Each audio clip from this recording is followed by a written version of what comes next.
Manny Pacquiao beat me, and before he beat me, he got a better chance for coming driving and Adrien Broner strutted in like a wannabe gangster, convinced he could humble Manny Pacquiao with swagger and trash talk. He promised destruction, chaos, the end of a legend. But the ring is Pacquiao's playground, and every boast just fueled the storm, turning Broner's tough talk into the funniest beatdown of his career. Shit, if you ask me, he a black fighter. Adrien Broner wasn't just confident, he was loud, reckless, and completely sure he was about to make a statement. The self-proclaimed problem strutted around with his chains flashing and his crew hyping him up like a mixtape rapper before a street battle. He mocked Pacquiao's age, his accent, his smile, everything.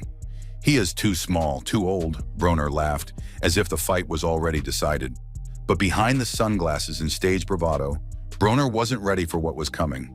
Because across from him stood not just a fighter, but a living legend who built his career on silencing men exactly like him. Motherfuckers better clap for me. While Broner was busy playing superstar, Manny Pacquiao was somewhere quiet, training like he was still 25. No circus, no noise, just sweat, discipline, and prayer. At 40 years old, most fighters are thinking about retirement. Manny, he was still chasing greatness. For him, this wasn't just another payday. It was another chance to prove that humility doesn't age, but arrogance expires fast. Broner spent fight week flexing for cameras, surrounded by flashing lights and hangers-on. Pacquiao spent it shadowboxing under dim gym lights, his face calm, his rhythm sharp. It felt like two different worlds were about to collide. One built on hype, the other built on history. Protect yourself at all times. God bless you both. Touch up. Then came fight night, January 19th, 2019, the MGM Grand in Las Vegas. Every seat filled, every camera pointed at the ring. The atmosphere buzzed with tension. On one side, Broner made his entrance, looking like a rapper headlining a concert, not a man about to face one of the deadliest southpaws in boxing history. Boxing not letting like this all night. Across from him, Pacquiao entered quietly. No theatrics, no forced grin, just focus. A man who'd fought through poverty, politics, and legends, standing across from someone who treated the sport like a performance. Can the younger man take out the legend? But youth doesn't always mean hunger. As soon as the bell rang, that truth hit Broner harder than any punch. And you always wonder. Pacquiao didn't start slow. He stepped in fast, bouncing on his feet, peppering jabs, setting a rhythm Broner couldn't read. Every time Broner tried to counter, Pacquiao was already gone. The so-called problem had no solution. Broner barely threw 20 punches that first round, while Pacquiao controlled everything. Pace, distance, energy.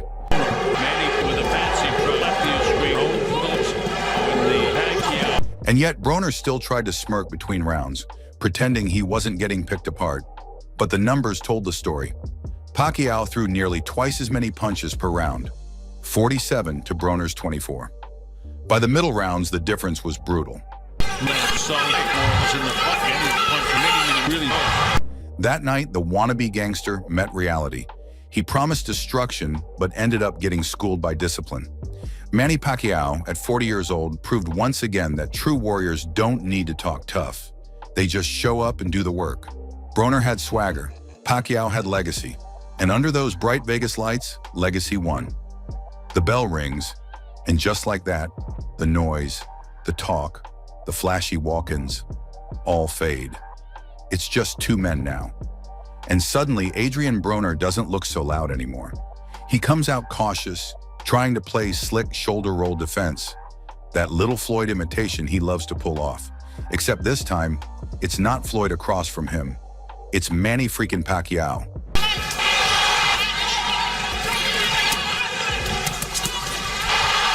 The man moves like a blur, darting in and out, left hand cocked like a lightning bolt. Within seconds, Pacquiao's rhythm starts to click. Tap, tap, boom. Sharp jabs, quick angles, darting footwork. Broner blinks and the senator's already gone. And the funniest part? Broner barely throws anything. 19 punches. That's it, in an entire round. That's not fighting, that's networking. Broner is landing more punches did in the first couple to the chin of Manny than he lands in the slow down. Then came the middle rounds, rounds 4 through 7, and that's where things got ugly. Pacquiao stopped studying and started punishing. He wasn't just landing shots anymore. He was sending messages. Every jab said, "Respect your elders." Every left hand screamed, "Talk less." The crowd was eating it up. You could hear the chants building, echoing through the MGM like thunder. Looping left hand stroke by Manny Pacquiao. He's on the assault. Round 7 was the moment Broner's confidence officially clocked out. Pacquiao cornered him, unleashed a blistering combo. Left hook, right straight, another left. Boom! Broner's legs wobbled like a man trying to balance on a skateboard for the first time. The crowd exploded. The same man who promised to destroy Pacquiao was now doing his best impression of a marathon runner. Everybody out there, I hit him clean more times. I controlled the fight. He was missing. I hit him clean more times. And you could feel it. The humiliation wasn't subtle anymore. It was happening in real time. Manny Pacquiao, at 40 years old, was chasing this man down like time itself. Relentless, inevitable, merciless. Broner's corner was yelling, panicking, trying to wake him up. But how do you wake up from a nightmare that's happening with your eyes open?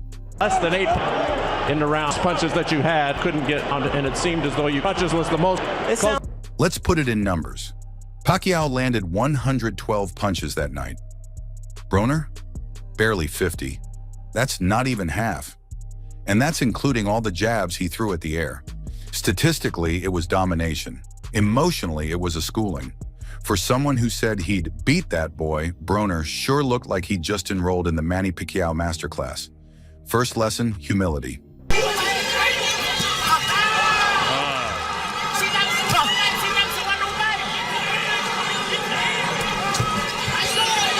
From round to round, it just got more brutal. Not in a bloody way, but in a poetic one. Pacquiao didn't just beat Broner up, he dismantled his ego piece by piece. By round 8, Manny was grinning mid-fight, slipping punches like he was sparring a student. The crowd loved it. Broner started clinching more, backing up, trying to buy time. You could almost hear his thoughts.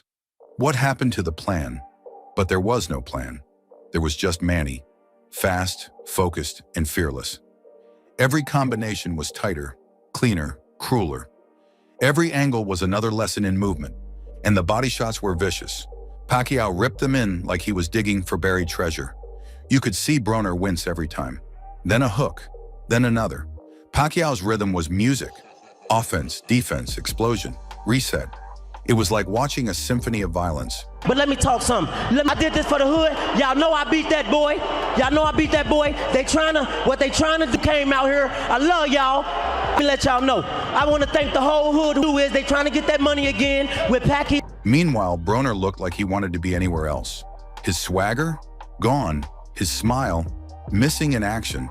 By the final rounds, Pacquiao was just putting on a masterclass. Broner was hanging on, still trying to sell confidence that nobody was buying. But deep down, everyone in that arena knew. The fight was already over. Not on the scorecards, in spirit. The wannabe gangster who promised destruction had been exposed. And as the bell rang, you couldn't help but feel a strange mix of satisfaction and secondhand embarrassment.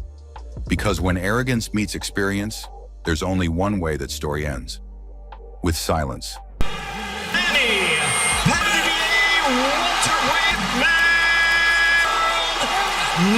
Champion of the world and still The final bell rings, and before the echo even fades, Manny Pacquiao raises his hands, smiling like a man who already knows what the judges are about to say. The MGM grand erupts. People are on their feet, phones up, screaming for the 40-year-old legend who just schooled a man nearly a decade younger. You could feel the energy, pride, respect, disbelief, all rolled into one deafening roar. That night in Vegas, under the bright lights, Manny Pacquiao didn't just silence a trash talker. He gave the sport a reminder. Talk fades, Greatness echoes, and like this video and subscribe to the channel to get more updates.